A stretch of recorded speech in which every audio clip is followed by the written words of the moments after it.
and welcome to Cover 2 Cook. We're on episode 202. We're going to have a quick episode today as there's no NFL news coming out. It's just college basketball. We're recording in the intermission point of the afternoon and evening games. So we're going to talk about what happened in the afternoon and what we expect to happen in the evening games. So if you like what we got, stay tuned. We got a lot to talk about. Let's get it started. Yeah. I was going to do a vertical jump there. Thank you, Socks. Travel been to Indiana, and did Cover 2 Cook get you a good hotel? Indiana? No, I'm in Louisiana. I'm here for Mardi Gras. I know that this might be hard, but I don't know how much you remember Friday night since we left you damn near when you fell asleep. I got my belly full, man. I was like, I warm covers and warm. I was like, I could go to sleep right now. Yeah, I'm going to go with Jack Dorsey. Final answer? Yes. Eh. All right. This is going to be a long fucking day. Welcome back to Cover 2 Cook. We're on episode 202. I'm here with Tim and Anthony to my left. We are downstairs watching 4 TVs live of March Madness. So if you see us look over, something's happening. Yep. But we're just going to quickly run through what happened already today and talk about what's coming up this evening, what upsets surprised us. But let's see. Want to run through the scores for me? Yeah, so starting us off this morning was TCU beating Ohio State. Nebraska gets their first win, beating Troy. Louisville beats South Florida. High Point makes the biggest upset today over Wisconsin. Duke beats Siena, and Vanderbilt beats McNeese. Right now, as we're recording, it looks like Arkansas and Michigan State will win as well. So we have all of those games that have wrapped up. Let's start with Mr. Tim Cook right here. What is your most surprising game from this afternoon? It's got to be Duke. Duke was down double digits early in the second half. In fact, I think at halftime they were down by 10, down by as many as 12 with 16 minutes to go. I think they took Siena for granted, and you can't do that in the NCAA. If you've got Duke in your brackets, I would be very, very, very nervous right now because TCU, which won today, beat Ohio State. They can give Duke all they can handle. Their two guys that they're missing is hurting them. But you can't go into a NCAA tour. They interviewed, I can't remember what it was at the end of the game, and he says, it was on ESPN, Sean Farnham. He says, we did that one time when I played for UCLA, and we had Earl Watson and we had Baron Davis, great NBA players. And we did that, and we got beat by Detroit Mercer. So you cannot be going into a tournament saying, oh, we just overestimated. Because these are the 68 best teams in the nation. You can't take them for granted. Or you could have got that. And I really thought we might have seen another number one upset against the 16 seed. Yeah, and we're definitely seeing a Duke team that's got injuries as well. Yes. But even the coach admitted after the game he got outcoached. And the players were more ready than you cannot this is what makes college basketball so great. It's one game. And it's not a regular season. It's what made the World Baseball Classic so good. All those other things was because it was one game. And Duke coming out as slow as they did, it's funny because we were talking about it like when you were working, you came downstairs, and I said, I was joking around about watch out for that Siena. There's going to be someone at a bar that's like Siena. And literally they played them tough up until the end of the game. I will say Duke's maturity took over in that second half. I mean, that's – well, and Siena only plays 5 players. So when you see 5 players playing 40 minutes, I think they ran out of gas. But they were shooting lights out in the first half. I think they shot over 60% at one time in the first half. You know what they shot in the second half? Less than 20%. Yeah. You can't shoot like that against Duke. You got to shoot 60% for the full 40 minutes. And they didn't. And I think they ran out of gas because they only played 5 players. Yeah, honestly, you want to say something? Well, I was going to say, I talked about this during the championship week, but like these teams that are playing down up to a Duke, like they're prepping for Duke. Yeah. Duke is probably thinking like, we got the long game here. So I don't know if they probably just weren't strategizing enough against what Siena had, but it definitely caught up to them and it made me nervous. I was nervous. Anybody that had Duke in their brackets, they have to be nervous. They would have had to be nervous, especially if you had them winning the whole thing. I love it. I love it because I don't have them winning, so I'll have them. They can go out Sweet 16. I already have them. So, and them in Arizona, they can go out early because I don't think either one of those teams are going to be ready for what's coming. What was your biggest takeaway from this afternoon games? Yeah, well, probably the upset that, maybe most people called out. I did not, because I just never seem to get the right upsets. I love upsets. I think they're an amazing part of this tournament, but I just never pick the right ones. But I had Wisconsin taking over High Point, and oh my gosh, was that not a nail biter all the way to the end? I definitely, I think there was some controversy that wasn't called in that, last final seconds. Definitely think that was a travel, 3 steps, no dribble. Come on. I mean, don't get me wrong. I played. Yeah, that wasn't Shaq running down the court. That was. Yeah, well, that was crazy. Number 99. Yeah. Crazy. Yeah. But unfortunately, I did not pick that upset. The upset I did pick didn't win. So, I'm struggling a little bit. Yeah. Well, that kid that made the layup in the High Point game, that was his first 2 points of the year. Yeah. Well, he just nothing but 3-pointers. And that was the only 2 points he's had all year. Yeah. He caught the ball at the top of the key. Yeah. No dribbles. And there's no way you do not call it travel there. I know. Also, at the same time, Wisconsin, I think you're another Big Ten team that just thought they were going to come in and, wait, our conference is what it is. Just like Ohio State today. I think they took TCU light. Now, I don't think Ohio State and Wisconsin are the same caliber, but Wisconsin, a lot of people had them going pretty far. We made our half bracket, and I was like, I'm not having Lisa win. So I'm going to put Wisconsin all the way going or whatever. Right. Bad choice. Yeah, absolutely screwed on that one. But no, I will say that it so far has been the biggest upset of day one. But is it though? Wisconsin always gets out early. I'm surprised that coach still has a job, because they just seem to have problems that first, second round when they have expectations. And I think his last shot, that Boyd, I mean, he was dribbling a little bit, and then he goes in, and then he comes back out, and then he goes, and then he gets a shot blocked. I'm like, that's your last shot? Is that? Yeah. I was just like, wow, I couldn't believe. I'd rather see him crank a fucking 3 than that. I was ticked at the inbound player right at the end with 1.8 seconds left. You're going to chuck it down the paint and go for a Hail Mary? You had a better chance getting a half-court shot than you did getting that possession back. That was silly. They threw it to the wrong person, because the other person that was right next to him was wide open. Yeah. So. Well, and the Christian Leitner play is over. That will not happen in today's sports because of how athletic everyone is compared to what that. If you want a definition of basketball back in the day and basketball today, that play is gone. Okay. I definitely agree. They should just inbound it, let them shoot a 3/4 of a court, half court shot just to get it in there. I know that I'm still I played basketball, but when do you get the ball at the half court when you call timeout? That's in the NBA. Oh, okay. So, I don't understand why college basketball don't implement that. I would love to see that. That make the game a heck of a lot more interesting. Because that 1.8, he has a chance if it's at half court. Yes, because it's the full court, there's 0% chance. For my biggest takeaway from this morning was Nebraska. I thought Nebraska was going to have troubles with Troy going into it. Nebraska just took over. I mean, absolutely dominated. Won 76-47 today. The 3-ball was going. Everything was working out for them very well. But I think a little supplement to that, just because we're talking Big Ten, is Ohio State and Wisconsin losing today. Yeah. It just always seems like Ohio State goes in, or I'm sorry, Big Ten comes into these and thinks, oh, we're just going to run away with it. And you're not. The SEC's there. The Big 12's there. There's these other schools that can play ball with you guys. Just because you beat up on each other doesn't make you good. Now it makes me question even more Michigan and Purdue. Yeah. Because I don't know if they could actually make it to the Final Four. And a lot of people have them going to the Final. I have them going to the Final Four. Right. Not Purdue, but Michigan State. Or Michigan at least. Michigan. Right.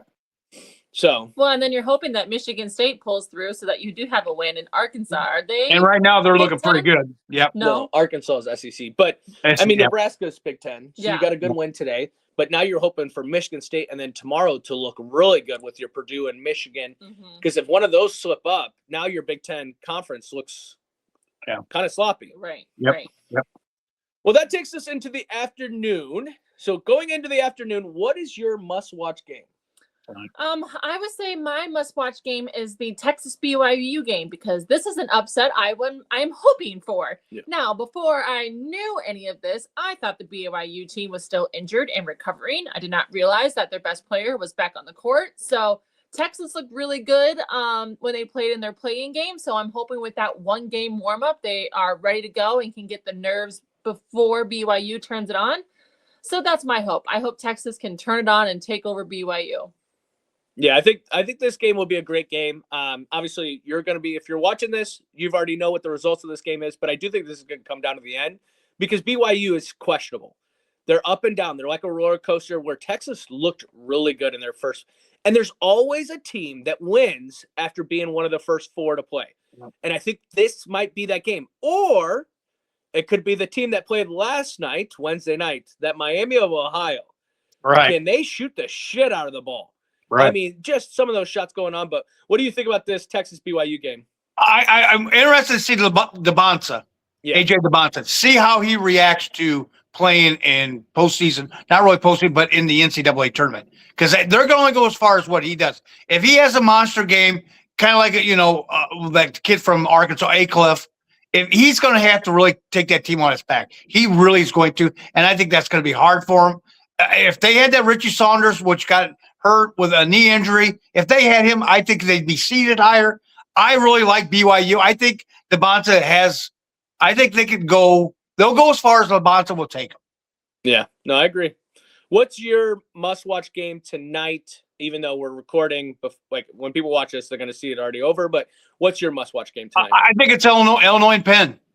This is kind of a late game, an 8:30 game. You've got Fran McCaffrey from Penn. He's the ex-coach for Iowa, so he kind of knows what Illinois is all about against Underwood. Let's see how they respond after getting beat against Wisconsin in the Big Ten tournament.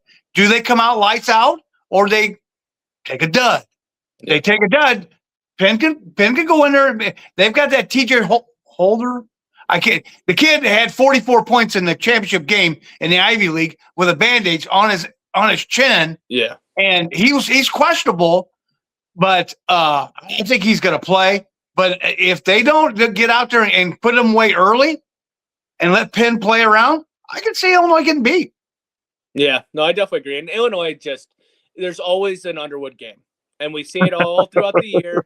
It just feels like when the tournament comes around, even when he's got some of the best talent that he's recruited, he always has that Underwood game where he just gets out coached. And then when it comes to the final moments, I will say the only thing that can help Illinois, though, is they've played so many close games in the regular season that hopefully when it comes time for that in the March Madness, they can play that way. So. And they got to shoot they're going to have to shoot for the 3. They're going to have to shoot good.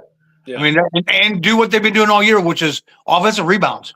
Yeah. They've got to get that. Keep the ball in play on their side. Whatever kid not Wagner, but Wagner or whatever. Wagler, yeah. Yeah, he's going to have to play a good game. And Illinois goes as far as where they take him. If he starts having, like DeBonsa, like some of these freshmen, they can carry him to at least Elite 8, maybe we're Sweet 16, Elite 8, at least till next weekend. So. Yeah, well, I wouldn't even bank on Illinois for that. I truly don't. It's the year that you think they're going to do well, and they just don't. But well, that moves to my game, and it's really just going to start in about 50 minutes for us. Is the VCU North Carolina game, and here's why: North Carolina with their injuries right now is scary because everyone's got injuries, but North Carolina doesn't have the other players to wrap around their injured players. So I think VCU has a chance of taking them down. That could be a game that when you're watching this, you're like, he kind of called that ahead of time. Did I pick North Carolina? Yes. Yeah, I'm going to go ride with the Tar Heels at least the first round. Second round, they're probably gone. But I think this would be a good game. It's on TNT, which I will say, if you are a person that watches the 4-screen TVs, the TBS, TNT, one thing I don't like, I don't want to see the same halftime shows happen at the same time. Yeah. I don't need 2 of my TVs wasted on the same programming. Give me 4 other people talking about whatever going on. We did see the news came on after the CBS. I was like, okay, we're in that halftime lull area time. But what do you think about that VCU North Carolina game? I agree. Without their star player Caleb Wilson, it's going to be hard for them. They're going to have to shoot lights out. And I think VCU. And you got to remember, VCU was one of the last teams in. If they didn't win their conference tournament, they wouldn't have been in. So they're playing, they've got to play tough. And I think they will. I can see that being an upset. I can see VCU winning on a last-second shot, maybe. Yeah. Any games to kind of point out for Friday? You got Arizona playing it. We have them in our little pool, so I'm going to be kind of watching that. Let me see. I will say a game to definitely keep an eye out for. It's later in the day on Friday is Iowa versus Clemson. I want to see how, like, we're seeing the Big Ten playing right now. I want to see how this Iowa team does. It seems like they're like their football team. They just struggle to score points and stuff like that. I think this Clemson team comes out fast. That's a pretty much money line game. 2.5 going towards Iowa way. But the other one too is St. John's in Northern Iowa, because every person, these professional experts and stuff, they're like, watch out for Northern Iowa. I'm gonna be honest with you. I never have thought about watching out for Northern Iowa, but it just seems like St. John's, this could be a game that they let down, and it comes close. I don't say they lose, but it comes close. Well, and it seems like always the Missouri Valley teams play tough in the NCAA tournament, whether it be Bradley, ISU, Northern Iowa. Who was the team? Drake. They always play these. They get into these tournaments. Wichita State back in the day, they get in these these NCAA tournaments, and they play all these blue bloods pretty tough. Yeah. Well, and it's a lot of them is because they play the U of I's and they play the Indianas and they play these other schools. Right. So when it comes to, they're like, yes, we have a weaker conference, but it doesn't mean we haven't played good teams throughout the year. Right. Yeah, because Friday will be an all action-packed day as well. I was trying to see if there's any other games that kind of the Utah State Villanova. I think that could be an upset coming there from Utah State. Well, and Utah State says that they got screwed because they didn't get seeded. They think they should have been seeded at least a 6 or a 7, and they got seeded at 9. So they're going to have a little bit of a chip on their shoulder as far as going into that game. They might want to try to take it right to Villanova, a Big East team. So yeah, well, you got to prove it then. You got to prove it because exactly. Yeah, and you just pointed out a good game. Hey, go back to the High Point, Wisconsin game. They interviewed that High Point coach. He is a little high strung. Yeah, because they were interviewing him, and he had fire in his eyes. I'm like, damn, I get you won against a Big Ten team, but hey, calm down just a little bit there, guy. Well, and everyone said that we didn't play anyone. And I'm tired of that too. You know what? Stop. Okay. I'm tired when these coaches come up and say that. It's just like, okay. You got, yes, you got a 12 seed, but you don't play. You're playing in the Big South Conference. You ain't playing a whole lot of competition. I'm telling you that right now. That's why you got seeded 12. But you won. You're right. When you get your 12 seconds of fame, you can decide what you want to say. Yeah. That's true. And even when they asked the 99, the one that scored the point for that, and he's like, I just want to thank God. And it was like, oh, okay, we're going that way. Well, I mean, he needed the grace of God to make that. You know what I mean? He's lucky the whistle didn't get called. He needed the ref to be blind to not see that travel. And there might be people in our comments that are going to be like, that wasn't a travel. That looked like a travel. Like, it just looks really bad. Then how many steps can you take before you travel? That's what I need to know. Well now you got the Euro step. So, yep. So I think you can take 3 if you take a Euro step. Yeah, you got Euro step. That's not English. What is that? Well, you're asking football people about how many steps you could take. You got to get 2 feet inbounds. That's all I know. Yeah. 1 foot if you're in college. So yeah. And a butt counts as a foot. That's all I know. Right. So another game that she just pointed out as well is the Miami, Ohio, Tennessee game. I think Miami, Ohio coming off that. Yes, it was a Dayton, Ohio. So it does help them with how the home field. But the one thing they need to work on is finishing a team off. They should have easily finished off Wednesday night of that team. SMU. But then SMU comes back and makes it a 6-point game, a 4-point game, and then goes back to 10. It's like, no. Keep your foot on their throat and end it. Yeah. I don't know what to expect from this Tennessee team because really the SEC didn't have a true dominance because Florida got out early in it. But can Tennessee run with Miami, Ohio? And if Miami of Ohio shoots the ball well, Tennessee might be in for a long game. Well, and here's another thing too, Anthony. Do they bring the swim team or not? They got to. Oh, you got to run this all the way through. If they keep winning, you got to keep bringing them guys back or them kids back. You've got to. Yeah. That was a lot. That was a lot. Like yesterday, I seen them in the crowd. I'm like, oh my. Yeah. Well, on the last podcast, we talked about the World Baseball Classic that did wrap up on Tuesday night. Let's talk about that just real quick before we jump off today. Obviously, Venezuela wins, was it 2-1? No, Yeah. 3-2. 3-2. 3-2. 3-2. And it came down to everything we said why they were going to lose. Yeah. Batting, they couldn't hit the ball to save their lives. And then the pitching at the end, it was right in the ninth inning. And Venezuela played the small ball, which, as I said, U.S. had to learn how to do. U.S. was only in that game because of Bryce Harper's big home run. Yep. And that's how they lived and died in this series was. Now, with that being said, is this a disappointing?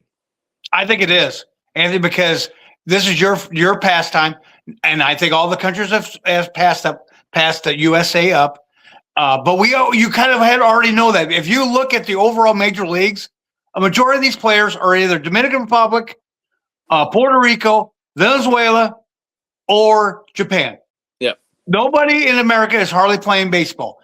Going back to they struggled. Aaron Judge 0 for 3.